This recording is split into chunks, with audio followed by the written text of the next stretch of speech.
सौजन्या के बारे में बोलूँगी ना कि वहाँ के लोगों को, वहाँ के लीडर्स को मैं हाथ जोड़ के प्रार्थना करती हूँ वहाँ के बीजेपी लीडर्स से।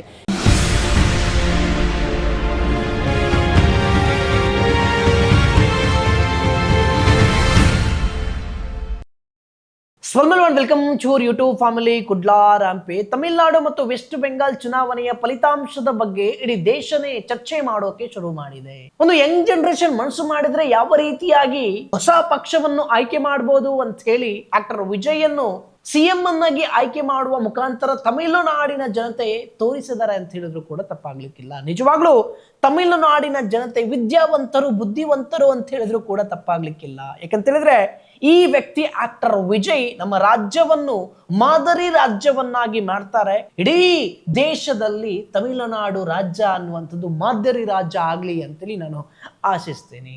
ಅದೇ ರೀತಿ ಕರ್ನಾಟಕದ ಜನತೆ ಕೂಡ ಅರ್ಥ ಮಾಡ್ಕೊಳ್ಬೇಕು ಇದರಿಂದ ಏನು ಅಂತ ಹೇಳಿದ್ರೆ, ಬರೀ ಕಾಂಗ್ರೆಸ್, ಬಿಜೆಪಿ, ಹಿಂದೂ, ಮುಸ್ಲಿಂ ಅನ್ನುವಂಥದ್ದನ್ನು ಬಿಟ್ಟು ಹೊಸ ಪಕ್ಷವನ್ನು ಕೂಡ ನಾವು ಆಯ್ಕೆ ಮಾಡಬೇಕು. ಅವರಿಗೆ ಏನಾಗಿದೆ ಅಂತ ಹೇಳಿದ್ರೆ, ನಮ್ಮನ್ನು ಯಾರೂ ಕೂಡ ಟಚ್ ಮಾಡೋಕ್ಕಾಗುದಿಲ್ಲ, ನಾವು ನಡೆದದ್ದೇ ದಾರಿ ಅನ್ನುವಂಥ ರೀತಿಯಲ್ಲೂ ಕೂಡ ಒಂದಷ್ಟು ಜನ ಇದ್ದಾರೆ. ಸೊ ಅವರಿಗೂ ಕೂಡ ಬುದ್ಧಿ ಕಳಿಸುವಂಥದ್ದು ಆಗಬೇಕು. ಕಾಂಗ್ರೆಸ್, ಬಿಜೆಪಿ ಎಲ್ಲನೂ ಕೂಡ ಸೈಡಿಗೆ ಬಂದು ತಮಿಳುನಾಡಿನ ಥರ ಒಂದು ಹೊಸ ಪಕ್ಷ ಹುಟ್ಟಬೇಕು, ಹೊಸ ಪಕ್ಷ ನಾಂದಿ ಆಡಬೇಕು. ಅವಾಗ ಬುದ್ಧಿ ಬರುತ್ತೆ ಎಲ್ರಿಗೂ. ಸೊ ಅದು ಮುಂದಿನ ದಿನಗಳಲ್ಲಿ ಕರ್ನಾಟಕದ ಜನತೆ ಮಾಡ್ತಾರೆ ಅನ್ನುವಂತಹ ಭರವಸೆ ಕೂಡ ಇದೆ. ನೋಡೋಣ. ನಾನಿಲ್ಲಿ ಮುಖ್ಯವಾಗಿ ಮಾತಾಡೋಕೆ ಬಂದಿರುವಂತಹ ವಿಚಾರ ಏನು ಅಂತ ಹೇಳಿದ್ರೆ, ವೆಸ್ಟ್ ಬೆಂಗಾಲ್ ಅಲ್ಲಿ ನಡೆದಂತಹ ಘಟನೆ ನಿಮ್ಗೆಲ್ರಿಗೂ ಕೂಡ ಗೊತ್ತಿದೆ. ದೀದಿ ಅವರು ಆಡಳಿತ ನಡೆಸ್ತಾ ಇದ್ರು ವೆಸ್ಟ್ ಬೆಂಗಾಲಲ್ಲಿ. ಅವ್ರು ಹೇಳಿದ್ದೇ ವೇದವಾಕ್ಯ. ನಾನೂ ಕೂಡ ಕಲ್ಕತ್ತಕ್ಕೆ ಹೋಗಿದ್ದೆ. ಆರ್ಜಿಕರ್ ಅಲ್ಲಿ ಏನೋ ರೇಪ್ ಅಂಡ್ ಮರ್ಡರ್ ಆಗಿತ್ತು ಆರ್ಜಿಕರ್ ಕಾಲೇಜಿನಲ್ಲಿ. ಅದರ ಗ್ರೌಂಡ್ ರಿಪೋರ್ಟ್ ಮಾಡೋಕೆ ಅಂತೇಳಿ ಹೋಗಿದ್ದೆ. ಅಲ್ಲಿ ಯಾವ ರೀತಿ ಅಂತ ಹೇಳಿದ್ರೆ, ಆ ದೀದಿಯ ಬಗ್ಗೆ ಒಬ್ಬನೇ ಒಬ್ಬ ವ್ಯಕ್ತಿ ಮಾತಾಡುವಂಥದ್ದು ಇಲ್ಲ. ಒಂದು ವೇಳೆ ಮಾತಾಡಿದ್ರೆ ಅಲ್ಲಿ ಒಬ್ಬ ವ್ಯಕ್ತಿ ನಾನು ಬೈಟ್ ತೆಗೆದುಕೊಂಡಾಗ ದೀದಿಯ ಬಗ್ಗೆ ಮಾತಾಡಬೇಡ ಹಾಗೆ ಹೀಗೆ ಅಂತೇಳಿ ಒಂದಷ್ಟು ಜನ ಅವನನ್ನು ಕರ್ಕೊಂಡು ಕೂಡ ಹೋಗಿರುವಂಥದ್ದು. ಇಲ್ಲಿ ಬಡಿತಾರೆ ದೀದಿಯ ಬಗ್ಗೆ ಮಾತಾಡಿದ್ರೆ ಅಂತೇಳಿ. ಅಷ್ಟರ ಮಟ್ಟಿಗೆ ಹಾವಳಿಯನ್ನು ಮೇಂಟೈನ್ ಮಾಡ್ತಾ ಇದ್ದಿರುವಂಥದ್ದು ಮಮತಾ ಬ್ಯಾನರ್ಜಿ. ಸೊ ಈ ಆರ್ಜಿಕರ್ನ ಘಟನೆಯಿಂದ ಕಂಪ್ಲೀಟ್ ಆಗಿ ಜನರ ಮೈಂಡ್ ಸೆಟ್ ಚೇಂಜ್ ಆಯಿತು. ಅದನ್ನು ಬಿಜೆಪಿ ಯಾವ ರೀತಿಯಾಗಿ ಯೂಸ್ ಮಾಡಿತು ಅಂತ ಹೇಳಿದ್ರೆ, ವೆಸ್ಟ್ ಬೆಂಗಾಲ್ ಗವರ್ಮೆಂಟ್ है, इस पे तो विश्वास ही मत करिए, स्टार्टिंग और अंत यही है. ಅಂದ್ರೆ ಆರ್ಜಿಕರ್ ಕಾಲೇಜಲ್ಲಿ ನಿಮ್ಗೆ ಗೊತ್ತಿಲ್ಲದ್ರೆ ನಾನು ಕ್ವಿಕ್ ಆಗಿ ನೆನಪಿಸ್ತಾ ಹೋಗ್ತೀನಿ. ಆರ್ಜಿಕರ್ ಕಾಲೇಜಲ್ಲಿ 2024ರಲ್ಲಿ ಒಂದು ಘಟನೆ ಆಗುತ್ತೆ ಅಂತ ಹೇಳಿದ್ರೆ, ಆರ್ಜಿಕರ್ ಕಾಲೇಜ್ ಮೆಡಿಕಲ್ ನ ಟ್ರೈನಿ ವಿದ್ಯಾರ್ಥಿನಿಯೊಬ್ಳು ರಾತ್ರಿ ಅವಳಿಗೆ ಕೆಲಸ ಇತ್ತು, ಸುಸ್ತಾಗಿ ಮಲಗಿದ್ದಂತ ಸಂದರ್ಭದಲ್ಲಿ ಸಂಜಯ್ ರಾವ್ ಅನ್ನುವಂತ ವ್ಯಕ್ತಿ ಅವಳನ್ನು ರೇಪ್ ಅಂಡ್ ಮರ್ಡರ್ ಮಾಡಿ ಅಲ್ಲೇ ಕೊಲ್ತಾನೆ. ಈತ ಪೊಲೀಸ್ ಡಿಪಾರ್ಟ್ಮೆಂಟ್ ಅಲ್ಲಿ ಸಿವಿಲ್ ವಾಲಂಟಿಯರ್ ಆಗಿ ವರ್ಕ್ ಮಾಡ್ತಾ ಇದ್ದ ಅನ್ನುವಂಥ ವಿಚಾರದಲ್ಲಿ. ಆ ಕಾರಣಕ್ಕಾಗಿ ಇವನಿಗೆ ಎಲ್ಲೂ ಕೂಡ ಆರ್ಜಿಕರ್ ಕಾಲೇಜಲ್ಲಿ ಎಂಟ್ರಿ ಕೊಡುವಂತ ಪರ್ಮಿಷನ್ ಇತ್ತು, ಯಾರನ್ನು ಕೂಡ ಕೇಳುವಾಗಿರ್ಲಿಲ್ಲ. ಮತ್ತೆ ಆರ್ಜಿಕರ್ ಕಾಲೇಜಿನ ಪ್ರಿನ್ಸಿಪಲ್ ಕೂಡ ಇವನಿಗೆ ತುಂಬಾ ಕ್ಲೋಸ್ ಆಗಿದ್ರು. ಸೊ ಪ್ರಿನ್ಸಿಪಲ್ ಒಂದಷ್ಟು ಏನು ಅವ್ಯವಹಾರ ಮಾಡ್ತಾ ಇದ್ರು, ಅದು ಇವನಿಗೂ ಕೂಡ ಗೊತ್ತಿತ್ತು, ಇವನು ಕೂಡ ಅದರಲ್ಲಿ ಭಾಗಿಯಾಗಿದ್ದ ಅಂತೇಳಿ ಅಲ್ಲಿಯ ಸ್ಥಳೀಯರು ಕೂಡ ಹೇಳಿರುವಂಥದ್ದು. ಅನಾಥ ಶವಗಳನ್ನು ಮಾರಾಟ ಮಾಡ್ತಾ ಇದ್ರು, ಒಂದಷ್ಟು ಕರಪ್ಷನ್ ನಡೆಸ್ತಾ ಇದ್ರು ಈ ಪ್ರಿನ್ಸಿಪಲ್. ಇದು ಈ ರೇಪ್ ಅಂಡ್ ಮರ್ಡರ್ ಆಗಿರುವಂತಹ ಆ ಹುಡುಗಿಗೂ ಕೂಡ ಗೊತ್ತಿತ್ತು, ಮತ್ತೆ ಈತನಿಗೂ ಕೂಡ ಗೊತ್ತಿತ್ತು. ಈತ ಅವಳನ್ನು ರೇಪ್ ಮಾಡಿದ, ಅದಕ್ಕಾಗಿ ಈ ಪ್ರಿನ್ಸಿಪಲ್ ಸಪೋರ್ಟ್ ಮಾಡಿದ್ರು. ಒಂದು ವೇಳೆ ಪ್ರಿನ್ಸಿಪಲ್ ಸಪೋರ್ಟ್ ಮಾಡದೇ ಇದ್ದಂತ ಸಮಯದಲ್ಲಿ ಈ ಸಂಜಯ್ ರಾವ್ ಎಲ್ಲಾನು ಕೂಡ ಜನರಿಗೆ ಹೇಳ್ತಾ ಇದ್ದ ಈ ಪ್ರಿನ್ಸಿಪಲ್ ನ ಬಗ್ಗೆ. ಸೊ ಅದಕ್ಕಾಗಿ ಸಪೋರ್ಟ್ ಮಾಡಿದ್ರು. ನೆಕ್ಸ್ಟ್ ಡೇನೇ ಇದನ್ನು ಕೂಡ ಈ ಗೂಂಡಾಗಳು ಡೆಮೋಲಿಷ್ ಮಾಡಿರುವಂಥದ್ದು. ಇದನ್ನು ನಿಮಗೆ ಕಂಪ್ಲೀಟ್ ಆಗಿ ನೋಡಿದ್ರೆ ಗೊತ್ತಾಗುತ್ತೆ ಯಾವ ರೀತಿ ಡೆಮೋಲಿಷ್ ಮಾಡಿದ್ದಾರೆ. ಮತ್ತು ಇಲ್ಲಿ ಪೊಲೀಸರ ಒಂದಷ್ಟು ಬ್ಯಾರಿಕೇಡ್ ಕೂಡ ಇತ್ತು, ಅದನ್ನು ಕೂಡ ಕೆಳಗೆ ಹಾಕಿರುವಂಥದ್ದು ಗೂಂಡಾಗಳು ಬಂದು. ಇಲ್ಲೂ ಕೂಡ ಒಂದು ಕ್ಯಾಮರಾ ಇತ್ತು, ನೋಡಿದ್ರೆ ಕಾಣುತ್ತೆ ನಿಮಗೆ, ಅದನ್ನು ಡೆಮೋಲಿಷ್ ಮಾಡಿರುವಂಥದ್ದು. ಈ ಕ್ಯಾಮರಾವನ್ನು ಕೂಡ ಡೆಮೋಲಿಷ್ ಮಾಡಿರುವಂಥದ್ದು. 1 2 3 4 4ನೇ ಫ್ಲೋರಲ್ಲಿ ಸೆಮಿನಾರ್ ರೂಮ್ ಇತ್ತು, 4th ಫ್ಲೋರಲ್ಲಿ ಸೆಮಿನಾರ್ ರೂಮ್ ಇತ್ತು. ಆ 4th ಫ್ಲೋರಿಗೆ ಹೋಗಿ ಅಲ್ಲಿ ಈ ಅಭಯಳನ್ನು ಆಚಾರ ಮಾಡಿ ಕೊಲೆ ಮಾಡಿ ಬಿಸಾಕಿರುವಂತಹ ಘಟನೆ. CCTV ಕ್ಯಾಮರಾ ಆಗಿರ್ಬೋದು, ಅಲ್ಲಿ ಏನು ರೇಪ್ ನಡೆದಿತ್ತು ಆ ಸ್ಥಳದಲ್ಲಿ ಎಲ್ಲಾನು ಕೂಡ ಡೆಮೋಲಿಷ್ ಮಾಡುವಂಥದ್ದು, ಹುಡಿ ಮಾಡುವಂಥದ್ದು. ಸರಿಸುಮಾರು 1,000 ಜನ ಒಳಗಡೆ ಬಂದು ಕಂಪ್ಲೀಟ್ ಆಗಿ ಆರ್ಜಿಕರ್ ಕಾಲೇಜ್ನ ಒಳಗಡೆ ಇದ್ದಂಥ ಎಲ್ಲ ವಸ್ತುಗಳನ್ನು ಕೂಡ ಹುಡಿ ಮಾಡೋಕ್ಕೆ ಶುರು ಮಾಡ್ತಾರೆ. CCTV ಆಗಿರ್ಬೋದು, ಮತ್ತೊಂದು ಆಗಿರ್ಬೋದು, ಎಲ್ಲವನ್ನು ಕೂಡ ಡೆಮೋಲಿಷ್ ಮಾಡೋಕ್ಕೆ ಶುರು ಮಾಡ್ತಾರೆ. ನಿರಂತರವಾಗಿ ಪ್ರೊಟೆಸ್ಟ್ ಆಗುತ್ತೆ, ಡಾಕ್ಟರ್ಸ್ಗಳು ಪ್ರೊಟೆಸ್ಟ್ ಮಾಡ್ತಾರೆ. ಅದರಲ್ಲಿ ಬಿಜೆಪಿ ಆ ಇನ್ಸಿಡೆಂಟ್ ಏನು ನಡೆದಿತ್ತು ಅಂದಿನಿಂದ 42 ದಿನ ನಿರಂತರವಾಗಿ ಪ್ರೊಟೆಸ್ಟ್ ಅನ್ನು ಮಾಡ್ತಾ ಹೋಗ್ತಾರೆ. ರಾಜಕೀಯ ಲಾಭವನ್ನು ಕೂಡ ಪಡೆಯೋಕೆ ಶುರು ಮಾಡ್ತಾರೆ. ದೇಶಾದ್ಯಂತ ಸುದ್ದಿ ಆಗುತ್ತೆ. ನಂತರದಲ್ಲಿ ಇದನ್ನು ಸುಪ್ರೀಂ ಕೋರ್ಟ್ ಸುಮೋಟೋ ಕೇಸನ್ನು ಕೂಡ ದಾಖಲು ಮಾಡುತ್ತೆ. ಸಿಬಿಐ ರಚನೆ ಆಗುತ್ತೆ. ಅರೆಸ್ಟ್ ಮಾಡ್ತಾರೆ ಸಂಜಯ್ ರಾವ್ ಅನ್ನು. ಅದೇ ರೀತಿ ಪ್ರಿನ್ಸಿಪಾಲ್ ಅನ್ನು ಕೂಡ ಅರೆಸ್ಟ್ ಮಾಡ್ತಾರೆ. ಏನೋ ಕರಪ್ಷನ್ ಮತ್ತೊಂದು ಅಂತ ಹೇಳಿ ಗೊತ್ತಾಗುತ್ತೆ ಪ್ರಿನ್ಸಿಪಾಲ್ ನ ಬಗ್ಗೆ. ಸಂಜಯ್ ರಾವ್ಗೆ ಈಗ ಜೀವಾವಧಿ ಶಿಕ್ಷೆ ಕೂಡ ಕೊಟ್ಟಿರುವಂತದ್ದು session court. CBI charge sheet ಕೂಡ ಸಲ್ಲಿಸಿರುವಂತದ್ದು. ಅಲ್ಲಿ ಅವರ ಫ್ಯಾಮಿಲಿ ಅವ್ರ ಹತ್ರ ಮಾತಾಡಿದಾಗ ಅವರು ಹೇಳಿರುವಂತದ್ದು, सीबीआई बोल रहे हैं एक ही आदमी है संजय राव। तो हम बार बार बोल रहे हैं कि ये एक आदमी का काम नहीं है। ये एक आदमी कभी भी ऐसी दर्दनाक मौत नहीं दे सकते। इसमें और भी बहुत सारे लोग हैं। ಇದರಲ್ಲಿ ಒಬ್ಬನೇ ಆರೋಪಿ ಇರೋಕೆ ಚಾನ್ಸೇ ಇಲ್ಲ. ಜಾಸ್ತಿ ಜನ ಕೂಡ ಇವಳನ್ನು ರೇಪ್ ಮಾಡಿದ್ದಾರೆ ಅಂತ ಹೇಳಿ. ಒಬ್ಬನ ವೀರ್ಯ ಸಿಗುವಂತದ್ದು ಬರೀ 15 ಮಿಲಿ, ಬಟ್ ಇಲ್ಲಿ 150 ಮಿಲಿ ವೀರ್ಯ ಇತ್ತು ಅಂತ ಹೇಳಿ ಕೂಡ ಹೇಳ್ತಾ ಇದ್ದಾರೆ. स्पर्म आपको 150 ग्राम वहाँ पर आपको स्पर्म मिलता है. एक आदमी का स्पर्म होता है 15 ग्राम. आप विश्वास कर सकते हैं कि 150 ग्राम एक लेडी के उसमें स्पर्म मिल रहा है और आप बोल रहे हैं एक ही आदमी? कैसे एक आदमी हो सकता है? ಸೊ ಈ ಕಾರಣದಿಂದಾಗಿ ನಿರಂತರವಾಗಿ ಪ್ರೊಟೆಸ್ಟ್ ನಡೆದಿತ್ತು. ಚೆನ್ನಾಗಿ ಬಿಜೆಪಿ ಇದನ್ನು ಯೂಸ್ ಮಾಡಿತ್ತು. ನಂತರದಲ್ಲಿ ಆ ಅಭಯ, ಆ ರೇಪ್ ಅಂಡ್ ಮರ್ಡರ್ ಆಗಿರುವಂತಹ ಹುಡುಗಿ ಏನಿದ್ದಾಳೆ ಅಭಯ, ಅವರ ತಾಯಿಗೆ ರತ್ನ ಬಿಜೆಪಿಯಲ್ಲಿ ಸೀಟ್ ಕೂಡ ಕೊಡುತ್ತೆ. ಈ ಬಾರಿಯ ಪಾನಿಹಟ್ ಅಲ್ಲಿ ಅವರು ಎಲೆಕ್ಷನ್ಗೆ ಕಾಂಪೀಟ್ ಮಾಡಿ ಅವರು ಕೂಡ ವಿನ್ ಆಗಿರುವಂತಹ ಘಟನೆ ನಾವಿಲ್ಲಿ ಗಮನಿಸಬೇಕು.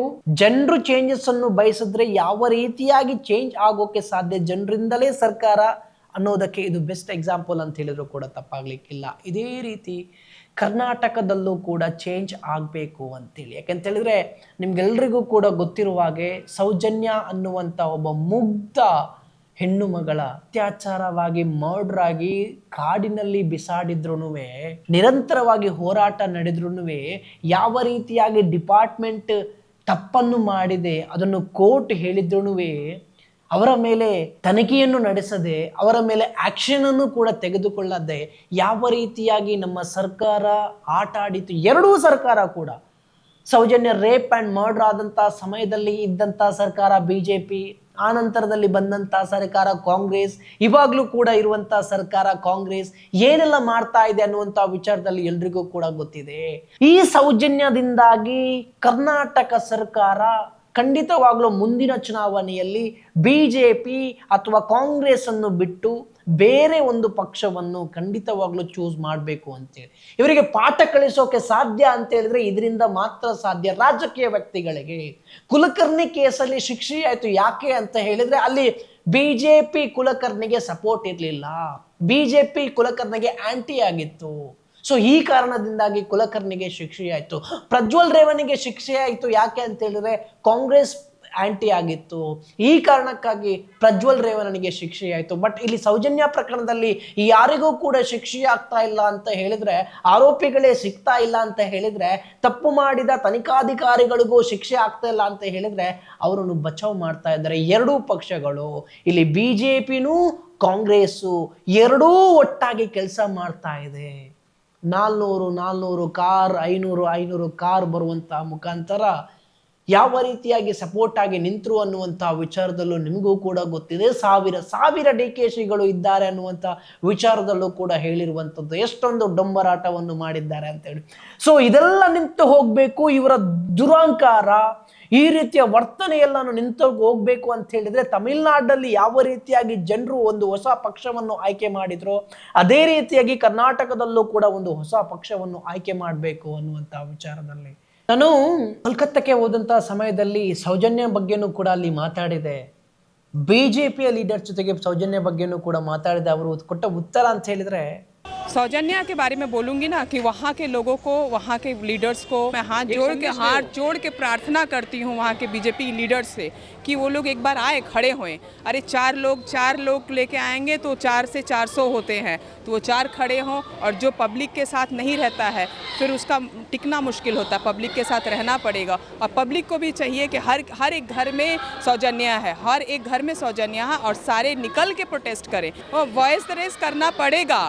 अगर आपको कर्नाटका चाहिए और कर्नाटका का भला करना है तो बीजेपी के लीडर्स को वॉइस रेज करना पड़ेगा, प्लस रास्ते पे उतरना पड़ेगा। अगर ये आज नहीं करते हैं तो कल उनका हर्ष बुरा हो जाएगा। हाथ जोड़ के प्रार्थना है MP MLAs को कि रेस करें। ಅಲ್ಲಿ ನಿರಂತರವಾಗಿ ಬಿಜೆಪಿ ಮಾಡಿದಂತ ಕೆಲಸ 42 ದಿನಗಳ ಹೋರಾಟ, ಅಭಯಳಿಗೋಸ್ಕರ, ಆಜಿಕಲಲ್ಲಿ ನಡೆದಂತಹ ಘಟನೆಗೋಸ್ಕರ ನಿರಂತರವಾಗಿ ಏನು ಹೋರಾಟ ನಡೆದಿತ್ತು.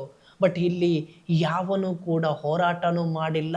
ಹೋಗ್ಲಿ, ಸದನದಲ್ಲಿ ಒಂದು ಪ್ರಶ್ನೆ ಮಾಡಿ ಧ್ವನಿ ಎತ್ತುವಂಥದ್ದು ಯಾರೂ ಇಲ್ಲ. ಕಾಟಾಚಾರಕ್ಕೆ ಧ್ವನಿ ಎತ್ತಿದ್ರು. ಅಕ್ವಿಟಲ್ ಕಮಿಟಿ ರಚನೆ ಆಗಿಲ್ಲ. ಹೋಗ್ಲಿ ಬಿಡ್ರಿ, ಅಟ್ಲೀಸ್ಟ್ ಈಗ ಸುಪ್ರೀಂ ಕೋರ್ಟ್ ಯಾವ ರೀತಿಯಾಗಿ ಹುಗ್ದಿದೆ ಅನ್ನುವಂಥ ವಿಚಾರದಲ್ಲಿ ಡಾಕ್ಯುಮೆಂಟ್ಸ್ ಸಮೇತ ಇದೆ. ನಿಮಗೆ ಬೇಕಾದ್ರೆ ಜವಾಬ್ದಾರಿ ಇಲ್ಲ ನಿಮಗೆ ಅನ್ನುವಂಥ ವಿಚಾರದಲ್ಲೂ ಕೂಡ ಹೇಳಿದೆ. ಎಷ್ಟು ಸರಳವಾಗಿ ಈ ಕೇಸನ್ನು ಕೂಡ ತೆಗೆದುಕೊಂಡಿದ್ದೀರಾ ಅಂತೇಳಿ ಕೂಡ ಹೇಳಿದೆ. ಆದ್ರೂ ಕೂಡ ತುಟಿಕ್ ಪಿಟಿಕ್ ಅಂತೇಳಿ ಒಂದು ಮಾತನ್ನು ಎತ್ತುತ್ತಾ ಇಲ್ಲ. ಯಾವ ಮಂತ್ರಿ ಆಗಲಿ, ಯಾವನೇ ವಿರೋಧ ಪಕ್ಷದವರು ಇದ್ದಾರಾ ಸತ್ತಿದಾರಾ ಅಂತೇಳಿ ಕೂಡ ಗೊತ್ತಾಗ್ತಾ ಇಲ್ಲ ಇವರುಗಳು. ಸುಪ್ರೀಂ ಕೋರ್ಟೇ ಜಸ್ಟಿಸ್ ಸಂಜಯ್ ರವರು ಹೇಳಿರುವಂಥದ್ದು ಏನು ಅಂತ ಹೇಳಿದ್ರೆ, ಜವಾಬ್ದಾರಿ ಇಲ್ಲ, ತುಂಬ ಸರಳವಾಗಿ ತೆಗೆದುಕೊಂಡಿದ್ದೀರಾ ಈ ಕೇಸನ್ನು ಅಂತೇಳಿ. ಯಾವ ಮಟ್ಟಿಗೆ ಹಾಗಾದರೆ ಯೋಚನೆ ಮಾಡಿ ನಮ್ಮ ಸರ್ಕಾರದ ಜವಾಬ್ದಾರಿ ಇದೆ ಅನ್ನುವಂಥ ವಿಚಾರದಲ್ಲಿ. ಜವಾಬ್ದಾರಿ ಇಲ್ಲದ ಸರ್ಕಾರ ರೀ ನಮ್ಮದು. ಬಿಜೆಪಿಯವರು ಬಂದು ಹೇಳಿದ್ರು ಏನು ಅಂತ ಹೇಳಿದ್ರೆ, ನಾವು ನಿಮಗೆ ಸುಪ್ರೀಂ ಕೋರ್ಟಿಗೆ ಹೋಗೋಕೆ ದುಡ್ಡನ್ನು ಕೊಡ್ತೀವಿ, ಅದು ಎಷ್ಟು ಖರ್ಚಾದ್ರೂ ಪರವಾಗಿಲ್ಲ ಅಂತೇಳಿ ಬ್ರಿಜೇಶ್ ಚೌಟ್ರು ಕೂಡ ಇದ್ರು. ಅದಲ್ಲದೆ ಯಡಿಯೂರಪ್ಪರ ಮಗ ರಾಜ್ಯಾಧ್ಯಕ್ಷ ವಿಜಯೇಂದ್ರ ಅವರು ಕೂಡ ಇದ್ರು. ಅಲ್ರಿ, ಸುಪ್ರೀಂ ಕೋರ್ಟಿಗೆ ಹೋಗಿದ್ದಾರೆ, ಈ ರೀತಿ ಚೂತೀವು ಅಂತೇಳಿ ಉಗ್ದಿದೆ. ನೀವು ಸರ್ಕಾರಕ್ಕೆ ಪ್ರೆಷರ್ ಅನ್ನು ಹಾಕಿ ಅಟ್ಲೀಸ್ಟ್ ಯಾವ ಕಾರಣಕ್ಕೂ ನೀವು ಮರು ತನಿಖೆ ಆಗುವುದು ಬೇಡ ಅಂತೇಳಿ ಹೇಳೋದು ಬೇಡ. ಮರು ತನಿಖೆ ಆಗ್ಲಿ, ಸುಪ್ರೀಂ ಕೋರ್ಟ್ ಏನು ಹೇಳುತ್ತೆ ಅದಕ್ಕೆ ನಾವು ಬದ್ಧ, ಸೌಜನ್ಯಲಿಗೆ ನ್ಯಾಯ ಸಿಗಬೇಕು ಅನ್ನುವಂತ ವಿಚಾರದಲ್ಲಿ ಅಟ್ಲೀಸ್ಟ್ ಪ್ರೆಷರ್ ಆದ್ರೂ ಹಾಕ್ರಿ, ಹೇಳ್ರಿ. ಒಂದೇ ಒಂದು ಮಾತಾದ್ರೂ ನಿಮ್ಮ ಬಾಯಲ್ಲಿ ಬರುತ್ತಾ, ಸೌಜನ್ಯಲಿಗೆ ನ್ಯಾಯ ಸಿಗಬೇಕು, ಸೌಜನ್ಯ ಸುಪ್ರೀಂ ಕೋರ್ಟ್ ಅಲ್ಲಿ ಹೋಗಿದೆ, ರಾಜ್ಯ ಸರ್ಕಾರ ಈ ರೀತಿಯಾಗಿ ಮಾಡ್ತಾ ಇದೆ, ಜವಾಬ್ದಾರಿ ಇಲ್ಲದ ಸರ್ಕಾರ ಅಂತೇಳಿ ಸುಪ್ರೀಂ ಕೋರ್ಟ್ ಹೇಳಿದೆ ಅಂತೇಳಿ ಯಾವನಾದ್ರೂ ನಿಮ್ಮ ಬಾಯಲ್ಲಿ ಒಂದೇ ಒಂದು ಮಾತು ಬರುತ್ತಾರೆ, ನಾಚಿಕೆಯಾಗುತ್ತೆ, ನಾಚಿಕೆಯಾಗುತ್ತೆ. ವಿರೋಧ ಪಕ್ಷ ಅನ್ನುವಂಥದ್ದು ಇದೆ ಅಲ್ವಾ, ಯಾತಕ್ಕೋಸ್ಕರ ಇರುವಂಥದ್ದು. ಯಾತಕ್ಕೋಸ್ಕರ ವಿರೋಧ ಪಕ್ಷ ಮಾತಾಡ್ತಾ ಇಲ್ಲ ಅಂತ ಹೇಳಿದ್ರೆ, 2012ರಲ್ಲಿ ಇದ್ದದ್ದು ನೀವೇ ಅಲ್ವಾ ಅಶೋಕ್ರವರೇ, ಗೃಹ ಮಂತ್ರಿಗಳೇ. ಏನ್ ಮಾಡಿದ್ರಿ? CT ರವಿ, ಬೊಗಳೆ ಬಿಡುವಂತ CT ರವಿ ಉಸ್ತುವಾರಿ ಸಚಿವರಾಗಿರುವಂಥದ್ದು ನೀವೇ ಅಲ್ವೇ? ನೀವೇನ್ ಮಾಡಿದ್ರಿ? ನೀವು ಕೂಡ ಮಾಡಿದ್ದು ಸಾಕ್ಷಿಯನ್ನು ನಾಶ. ಸೊ ಹಾಗಾಗಿ ಎಲ್ಲಿ ನಿಮ್ಗೆ ಧ್ವನಿ ಎತ್ತೋಕೆ ಧೈರ್ಯ ಬರುತ್ತೆ? ಸೊ ಕೋಲ್ಕತ್ತಾದ ಪಾನಿಹಟ್ಟಲ್ಲಿ ಅಭಯಳ ತಾಯಿಗೆ ಸೀಟ್ ಕೊಡುವ ಮುಖಾಂತರ ಅವರಿಗೆ ಬೆಂಬಲಿಸಿದ್ರು ಬಿಜೆಪಿ ಅವರು. ಇಲ್ಲಿ ಬಿಜೆಪಿ ಅವರು ಏನ್ ಮಾಡ್ತಾ ಇದ್ದಾರೆ ಅಂತ ಹೇಳಿದ್ರೆ, ಸೌಜನ್ಯಲ ಮನೆಗೆ ಹೋಗಿ ದಿಕ್ಕು ತಪ್ಪಿಸುವಂತ ಪ್ರಯತ್ನವನ್ನು ಮಾಡ್ತಾ ಇದೆ ಬಿಜೆಪಿ. ಅದು ಅಲ್ಲದೆ ಈ ನಾಲಾಯಕ್ ಮೀಡಿಯಾಗಳು ಅಂತೇಳಿ ನಾನು ಹೇಳ್ತೀನಿ. ಇನ್ನೂ ನನಗೆ ಮಾತಾಡದೆ ಸುಮ್ಮನೆ ಕೂರಕ್ಕೆ ಖಂಡಿತವಾಗ್ಲೂ ಸಾಧ್ಯನೇ ಇಲ್ಲ ರೀ ಈ ಮೀಡಿಯಾಗಳ ಬಗ್ಗೆ. ಯಾವ ರೀತಿಯಾಗಿ ನನ್ಗೆ ಗೊತ್ತಿಲ್ಲ, ಎಂಜಲು ಕಾಸಿಗೋಸ್ಕರ ಕೈ ಚಾಚಿ ಕೆಲಸ ಮಾಡ್ತಾ ಇದ್ದ ಅನ್ನುವಂಥ ವಿಚಾರದಲ್ಲಿ ಹೇಳ್ತಾರೆ. ನಮ್ಮ ಪತ್ರಕರ್ತರು ಹೇಳ್ತಾರೆ, ಅಥವಾ ಒಂದಷ್ಟು ಜನ ಹಿರಿಯರು ನಮಗೆ ಗೈಡ್ ಮಾಡೋರು ಕೂಡ ಇದ್ದಾರೆ. ಅವರು ಹೇಳ್ತಾರೆ, ಮೀಡಿಯಾದ ಬಗ್ಗೆ ಮಾತಾಡಬೇಡಿ, ನೀವು ಒಂದೇ ಕ್ಯಾಟಗರಿಯಲ್ಲಿ ಬರ್ತೀರಾ, ಅವರು ಕೂಡ ಒಂದೇ ಕೆಲಸ ಮಾಡೋದಲ್ವಾ ಅಂತೇಳಿ. ನನ್ಗೆ ಆಗುದಿಲ್ಲ ರೀ, ತಡೆದು ಕೂತ್ಕೊಳ್ಳೋಕೆ ಚಾನ್ಸೇ ಇಲ್ಲ. ಇನ್ನೂ ಕೂಡ ನೋಡಿ, ಸೌಜನ್ಯ ಪ್ರಕರಣ ಸುಪ್ರೀಂ ಕೋರ್ಟ್ ಅಲ್ಲಿ ಎಷ್ಟು ಚರ್ಚೆ ಆಗ್ತಾ ಇದೆ. ಬರೀ ವೆಬ್ ನ್ಯೂಸ್ ಅಲ್ಲಿ ಆಗ್ತಾರೆ. ಅಜಿತ್ ಹನುಮಕ್ಕರ್ ಥ್ರೆಟ್ ಬೇರೆ ಇನ್ವೆಸ್ಟಿಗೇಷನ್ ಮಾಡಿದಂತವನು ಅಜಿತ್ ಹನುಮಕ್ಕರ್ ಇದುವರೆಗೂ ಒಂದು ರಿಪೋರ್ಟ್ ಅನ್ನು ಕೂಡ ಕೊಡಲಿಲ್ಲ. ಅವನ ಥ್ರೆಟ್ ಬೇರೆ ಇನ್ವೆಸ್ಟಿಗೇಷನ್ ರಿಪೋರ್ಟ್ ಏನಂತನೂ ಕೂಡ ಹೇಳಿಲ್ಲ. ರಂಗನ್ನ ಪುಂಖಾನುಪುಂಖವಾಗಿ ಇಡೀ ರಾಜ್ಯಕ್ಕನೇ ಒಂದಷ್ಟು ಸಮಾಜಕ್ಕೆ ಸಂದೇಶ ಕೊಡುವಂತ ರಂಗನ್ನ ಸುದ್ದಿ ಇಲ್ಲ ಸೌಜನ್ಯ ಪ್ರಕರಣದಲ್ಲಿ ಏನು ಅಂತೇಳಿ ಪುಂಖಾನುಪುಂಖವಾಗಿ ಪುಂಕ್ತಾ ಇದ್ದಂತ ಆರ್ಟ್ ಕನ್ನಡದ ಮಹಿಳೆ ಇದ್ದಾರಲ್ವಾ, ಅವ್ರದ್ದು ಕೂಡ ಸುದ್ದಿ ಇಲ್ಲ ಏನು ಎತ್ತ ಅನ್ನುವಂತ ವಿಚಾರದಲ್ಲಿ. ಯಾರಾದ್ರೂ TV9, ಪಬ್ಲಿಕ್ ಟಿವಿ, ಮತ್ತೆ ಯಾರು ಸುವರ್ಣ ನ್ಯೂಸ್, ಮತ್ತೇನು ಆರ್ ಕನ್ನಡ, ಇದರಿಂದ ಜನರು ಅರ್ಥ ಮಾಡ್ಕೊಳ್ಬೇಕು ಎಷ್ಟು ಕೊಳತು ಹೋಗಿದೆ ನಮ್ಮ ಕರ್ನಾಟಕ ಅನ್ನುವಂಥದ್ದು. ಬರೀ ರಾಜಕೀಯ ಅಲ್ಲ, 3ನೇ 4ನೇ ಅಂಗ ಆಗಿರುವಂತಹ ಮಾಧ್ಯಮ ರಂಗವನ್ನು ಕೂಡ ಎಷ್ಟು ಕೊಳತು ಹೋಗಿದೆ ಅನ್ನುವಂಥ ವಿಚಾರದಲ್ಲಿ ಇದನ್ನು ನೋಡಿ ಅರ್ಥ ಮಾಡ್ಕೊಳ್ಬೇಕು.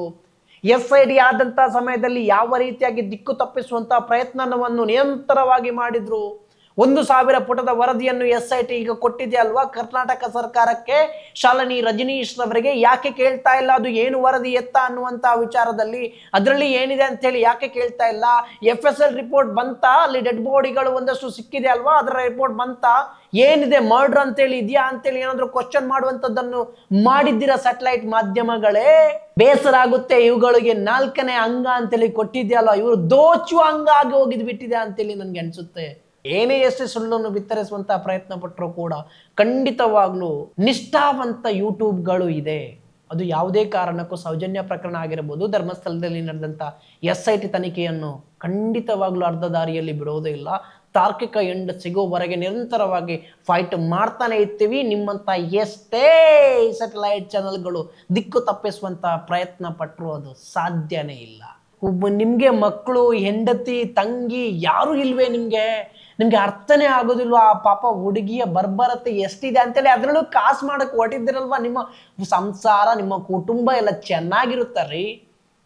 ಯಾವ ರೀತಿ ಬಂದು ನೀವು ಸಾಯ್ತೀರಂತ ಹೇಳಿದ್ರೆ, ನೀವು ಆ ಸೌಜನ್ಯನ ಹೆಸರಲ್ಲಿ ಯಾರೆಲ್ಲ ಹಣ ಮಾಡಿದ್ದಾರಲ್ವ, ಖಂಡಿತ ಹೇಳ್ತೀನಿ ನಾನು, ಅವರ ಜೀವನ ಅಂತೂ ಬರ್ಬತ್ತಾಗಿ ಯಾವ ರೀತಿಯಾಗಿ ಹೋಗುತ್ತೆ ಅಂತ ಹೇಳಿದ್ರೆ, ಆ ಹಣದಲ್ಲಿ ಪಡೆಯುವಂಥ ಸುಖ ಕೂಡ ಸಿಗೋಕ್ಕೆ ಸಾಧ್ಯನೇ ಇಲ್ಲ. ಆ ರೀತಿಯಾಗಿ ನಿಮ್ಮ ಜೀವನ ಬರ್ಬತ್ತಾಗಿ ಹೋಗುತ್ತೆ ನೋಡಿ.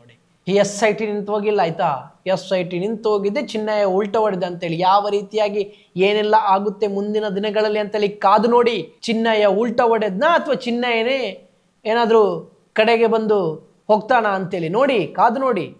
ಈ ರಾಜಕೀಯ ವ್ಯಕ್ತಿಗಳಿಗೆ ಬುಡಕ್ಕೆ ಇಡ್ತೀವಲ್ವಾ, ಮುಸ್ಲಿಂ, ಹಿಂದೂ, ಜಾತಿ ನಡುವೆ ಇವರು ತಂದಿರ್ತಾರಲ್ವಾ, ಯಾರೋ ಸಾವಿನಲ್ಲಿ ರಾಜಕೀಯ ಲಾಭ ಪಡೆಯುವಂಥ ಗಿರಾಕಿಗಳು ಇದ್ದಾರಲ್ವಾ, ಇವರ ಬುಡಕ್ಕೆ ಈ ರೀತಿಯಾಗಿ ಇಟ್ಟಾಗಿ ಅವರಿಗೆ ಬುದ್ಧಿ ಬರುವಂಥದ್ದು. ಹಾಗೆಲ್ಲನೂ ಕೂಡ ಸರಿಯಾಗುತ್ತೆ. ಸೊ ಅದು ಸರಿಯಾಗಬೇಕು ಅಂತ ಹೇಳಿದರೆ ಜನರಿಂದ ಮಾತ್ರ ಸಾಧ್ಯ.